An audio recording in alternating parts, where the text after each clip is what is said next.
Just there's a natural progression. Last spring, he was very similar to CJ, just coming in, trying to learn the offense, trying to get accustomed to the speed of the game.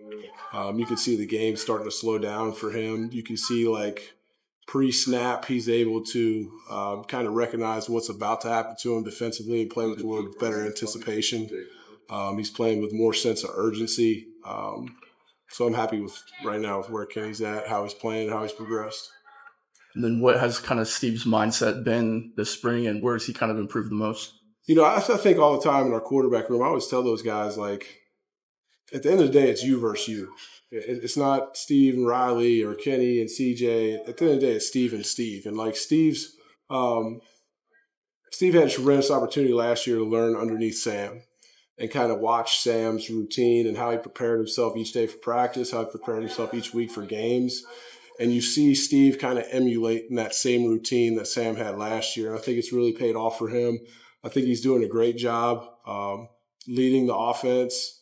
And, with a new offense, I think the room as a whole has kind of grasped the offense pretty well as far as connecting the dots from some things we did last year to some similar things that we're doing this year, and then taking the new stuff and just kind of ran with it. So, again, happy with his progression. Steve last year this time, you'd be like, I don't know. But, like, from last year spring through the season, obviously to the bowl game, which he started, to now, like, the progression's been tremendous. And he and I both are hoping that progression continues through the summer and through the fall this year. And then kind of building on that, you played the position. What are some of the challenges of learning a new offense, but also building a rapport with new receivers? Yeah, I mean, you throw that into the mix. I mean, from a receiver core that we had last year, you don't have a lot of guys that are back outside of Greathouse and Faison's not out there for spring. So it's really a whole new cast of wideouts that you're trying to develop timing with. And also that timing's inside of some new concepts that we potentially didn't run last year. So that's going to continue to be a work in progress as we progress through the rest of spring. And then those guys will really own that this summer. And I think you'll see a big jump from us getting through the spring, those guys embracing it in the summer, and us coming back out in the fall and kind of being ready to go and understanding it and being on the same page as far as chemistry-wise and timing-wise with the wideouts. What's your goal of what you want to get from Riley this spring? Obviously, come back.